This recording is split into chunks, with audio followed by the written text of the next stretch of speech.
নমস্কার দর্শক বন্ধুরা, আপনাদের সবাইকে কুক উইথ রীতা চ্যানেলে আন্তরিকভাবে স্বাগত জানাই। আজকের রেসিপি ওলের ডালনা। এটাকে ইন ইংলিশ বলা হয় the elephant foot yam curry and in Hindi জিমিকান্ড কি সবজি আর সুরান কি সবজি। একটি নতুন ও ভিন্ন স্বাদের আমিষ রেসিপি আজকে উপস্থাপন করলাম। এই জন্য প্রথমে আমি এই আলু আর ওলটা একটু ধুয়ে নিলাম ভালোভাবে এবং আলুটাকে আলাদা করে রাখলাম আর ওলটাকে বয়েল করতে হবে। আপনাদেরকে অনুরোধ করি, বাড়িতে একদিন হলেও এইভাবে ওলের ডালনা বানিয়ে খেয়ে দেখবেন। এটা মাছ মাংসের তুলনায় স্বাদে কম যায় না। ওলের ডালনার স্বাদ অতুলনীয়। নেমন্তন্ন করলে কাউকে এই রেসিপিটি খাওয়ালে অধিক প্রশংসনীয় হবে। সুস্বাদু এই রেসিপিটি আশা করি বাড়ির সবার খুবই পছন্দ হবে। তাই আর দেরি না করে এবার রান্নাটা শুরু করি। রান্নাটা করতে গিয়ে আমি ওলের যে ওলটা কাটার আগে একটু হাতে তেল লাগিয়ে নিয়েছিলাম যাতে কুটকুট ভাবটা না হয়। এবারে ওলটা একটু বড় বড় পিস করে কুকারে নিয়েছি, ধুয়ে নিয়ে তারপরে 1 চামচ নুন, 1 কাপ জল দিলাম। দিয়ে আমি দুটো হুইসেল পর্যন্ত কুকারে স্টিম দেবো। আপনাদেরকে অনুরোধ করি, যদি এই রান্নাটি ভালো লাগে আমার ইউটিউব চ্যানেলটিকে সাবস্ক্রাইব করবেন। আপনাদের লাইক শেয়ার আমাকে অনেক উৎসাহিত করবে, তাই লাইক শেয়ার আর সাবস্ক্রাইব করার জন্যে অনুরোধ করলাম। আর কাইন্ডলি ফেসবুকে পেজ থাকলে একটু ফলো দেবেন। এবারে আমরা আলুটাকে পিস করে কেটে নিয়েছি, টমেটো কেটেছি, লঙ্কা, রসুন কুচো, পেঁয়াজ কুচো, আর এখানে দারচিনি, লবঙ্গ আর এলাচ, আর একটু তেঁতুলের পাল্প, ট্যামারিন্ড পাল্প করেছি। এইগুলো আমার পরপর লাগবে। আর মশলার মধ্যে হলুদ গুঁড়ো, জিরে গুঁড়ো, ধনে গুঁড়ো আর আদা পেস্ট, জিঞ্জার পেস্ট, এগুলোকে আমি জল দিয়ে একটা পেস্ট বানিয়ে একপাশে রাখবো। এটা আমার পরে লাগবে।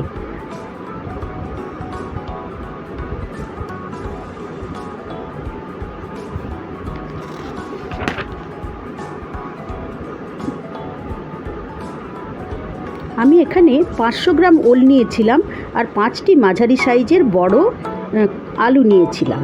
এখন যে ওলটা 2 মিনিট পরে প্রেসার রিলিজ করে খুলেছি, সেটা আমি ছোট ছোট পিস করে নিচ্ছি। প্রথমে বড় পিস করে সেদ্ধ করতে হবে, না হলে ওটা একদম নরম হয়ে জলে মিশে যেতে পারে। পরে পিসটা ছোট করতে হবে যাতে ভালোভাবে ভাজা যায় এবং টেস্টি হয়। সেই জন্য আমি এখন ছুরি দিয়ে খুবই নরম ওটাকে থালার ওপর রেখে পিস করছি। পিস করা হয়ে গেছে।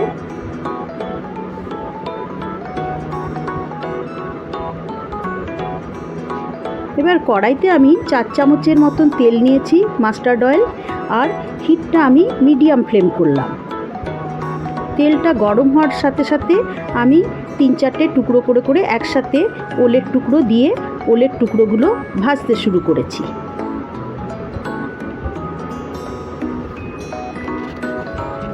ওলের টুকরোগুলো রেডিশ ব্রাউন রঙটা এলে খুব ভালো হবে, ঠিক ভাজা হবে। সেই অবস্থা অবধি ভেজে একটু একটু করে তুলে রাখতে হবে। এইভাবে সব ওলের পিসগুলোকেই আমি 3-4 বার ব্যাচ করে ভেজে নিয়েছি।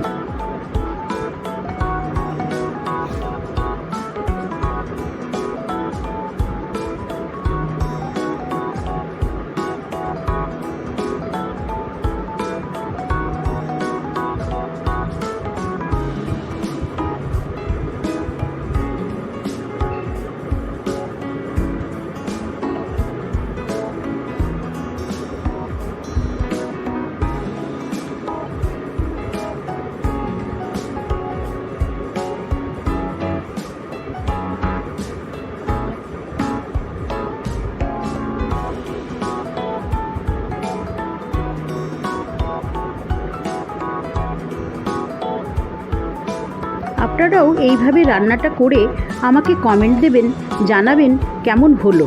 আমি আশা করি আপনাদের কাছ থেকে খুব ভালো কমেন্ট পাবো, কারণ এটা খুব ভালো রেসিপি এবং খুবই টেস্টি। আমার মোটামুটি সব ওলের ছোট ছোট টুকরোগুলো রেডিশ ব্রাউন করে ভাজা হয়ে গেছে। এখন আমার তেল কড়াইয়ে একটু আছে, আর একটু তেল যোগ করলাম। তেলটা গরম হয়, গরম হতে সময় দিতে হবে, একটুখানি মিডিয়াম ফ্লেমে রেখেছি। এবার আমি আলুর পিসগুলো ভাজবো। আমি আলুর সব পিসগুলো একসাথেই দেবো, কারণ আলুটা তো শক্ত, ওলের মতো নরম নয়। তাই ওলের ক্ষেত্রে আমি একবারে 3-4টে পিস করে দিয়েছিলাম। আর এতে আমি সব আলুগুলোই একসাথে দিয়ে ঠিক এটাও রেডিশ ব্রাউন পর্যন্ত করে ভাজবো, যাতে আলুর সমস্ত জল বেরিয়ে যায় এবং আলুর সাইজটা একটু ছোট হয়ে যাবে আর লালচে লালচে ভাব হবে। তাহলে জানা যাবে ওর ভেতরের কাঁচা ভাবটা সম্পূর্ণ চলে গেছে।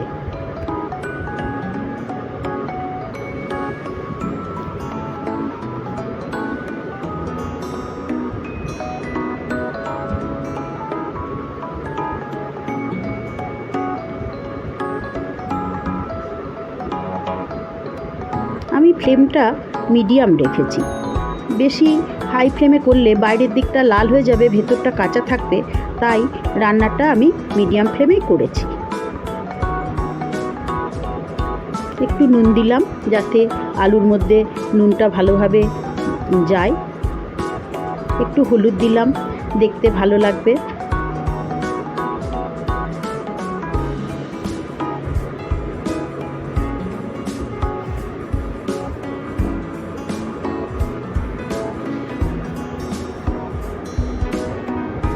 আলু ভাজা হয়ে গেল। সব আলুর টুকরোগুলো ভেজে আমি তুলে আলাদা একটা পাত্রে রাখলাম। এবার যে তেলটা ছিল তার মধ্যে 2টো শুকনো লাল লঙ্কা দিলাম, 1 চামচ 5 ফোড়ন দিচ্ছি,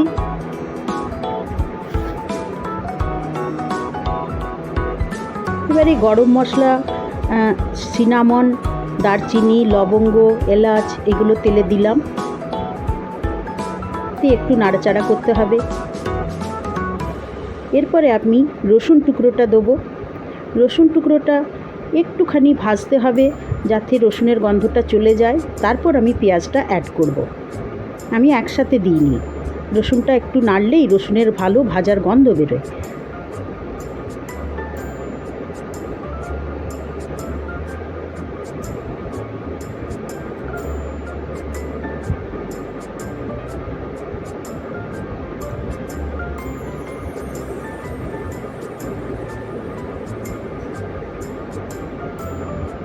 এবারে কুচনো পেঁয়াজগুলো দিলাম, তার সাথে কাঁচা লঙ্কাটাও দিলাম, দিয়ে আমি ভাজবো কতক্ষণ, যতক্ষণ না পেঁয়াজটা লালচে ধরনের রেডিশ ব্রাউন টাইপের আসবে, কাঁচা ভাবটা চলে যাবে, তাহলে খুব ভালো লাগবে খেতে। সেই জন্য পেঁয়াজটা একটু সময় নিয়ে একটু লো ফ্লেমে করলে ভালো হয়, নাহলে পেঁয়াজ খুব তাড়াতাড়ি পুড়ে যায়। এরপরে আমি টমেটোগুলো যোগ করলাম। টমেটো ভাজতে থাকলাম পেঁয়াজ লঙ্কার সাথে। যেহেতু তেলে নুন আছে তাই টমেটোটা একটু আধসেদ্ধ হয়ে যাচ্ছে এবং কিছুক্ষণের মধ্যেই টমেটোর যে বাইরের যে শক্ত খোসাটা পাতলা মতন, একটু নুন দিয়ে দিচ্ছি আবার, যাতে টমেটোটা আরও একটু নরম হয়ে যায়। সেই টমেটোর খোসাটা আস্তে আস্তে যখন উঠে আসবে ঠিক এইভাবে, তখন একটা চিমটের সাহায্যে আমি এই খোসাগুলো তুলে বাদ দিয়ে দিই। তাহলে আমি বাদ দিয়ে দিচ্ছি, তাহলে টমেটোর যে পাল্পটা, শাঁসটা খুব ভালোভাবে মিশে যায় আর খেতেও খুব সুস্বাদু হয়।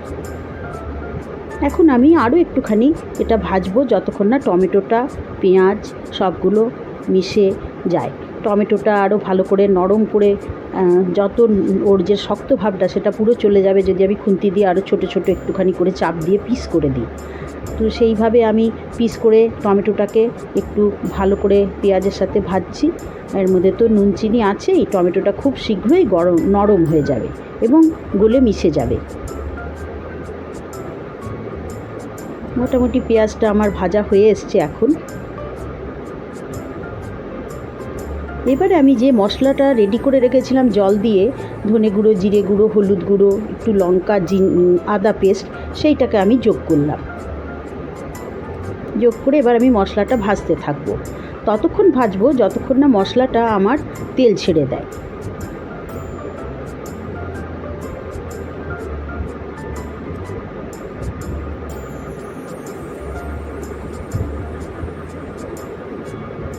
মোটামুটি ভাজা হয়ে এসছে। এবারে আমি যে ভাজা আলুগুলো ছিল সেটা আমি আগে যোগ করব, কারণ আলুটা তো শক্ত, তাই আলু আর ওল একসাথে না, আগে আলুটা যোগ করব।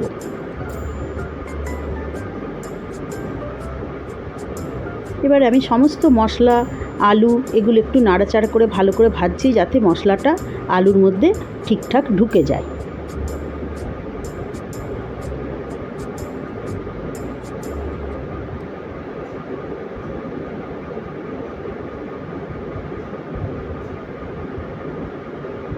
আমার মশলাটা শুকনো হয়ে এসছে, আমি দেখতে পাচ্ছি কড়াই একটু লেগে লেগে যাচ্ছে, তাই এবার আমি 1 কাপ জল দেবো, আলুটা ঠিকঠাক সেদ্ধ হয় যেন, তাই জল যোগ করলাম।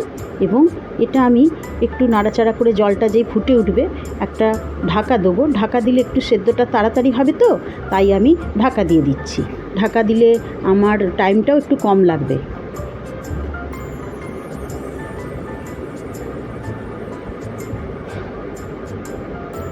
টেস্ট করে আরেকটু নুন লাগলো, নুন দিলাম, একটু চিনি দিলাম, থালাতে একটু চিনি পড়েছিল সেটাও দিয়ে দিই। এবার আমি ঢাকা দিয়ে দিলাম কিছুক্ষণের জন্য। আমারটা সেদ্ধ হয়ে এসছে, আমি ঢাকা খুলে দেখলাম।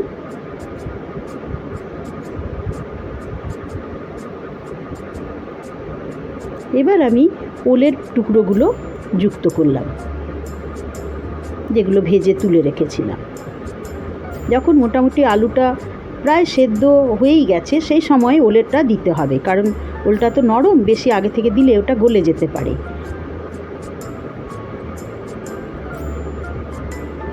এরপরে আমি আরেকটু কিছুক্ষণ এটাকে আমি, যাতে মশলাটা সবটার সাথে মেশে ওলের মধ্যে আলুর মধ্যে ভালোভাবে যায়, খেতে ভালো হবে, তাহলে সেই জন্যে আরেকটুখানি ঢাকা দিয়ে 3-4 মিনিট একটু ফোটালাম।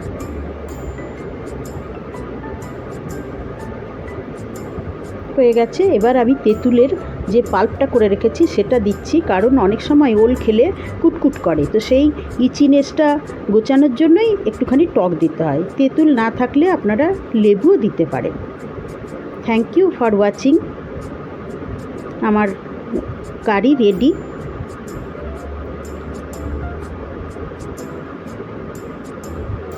এখন শুধু খাবার অপেক্ষায়। আপনাদেরকে আবার বলছি, আমার চ্যানেলটিকে সাবস্ক্রাইব, লাইক, শেয়ার দেবেন।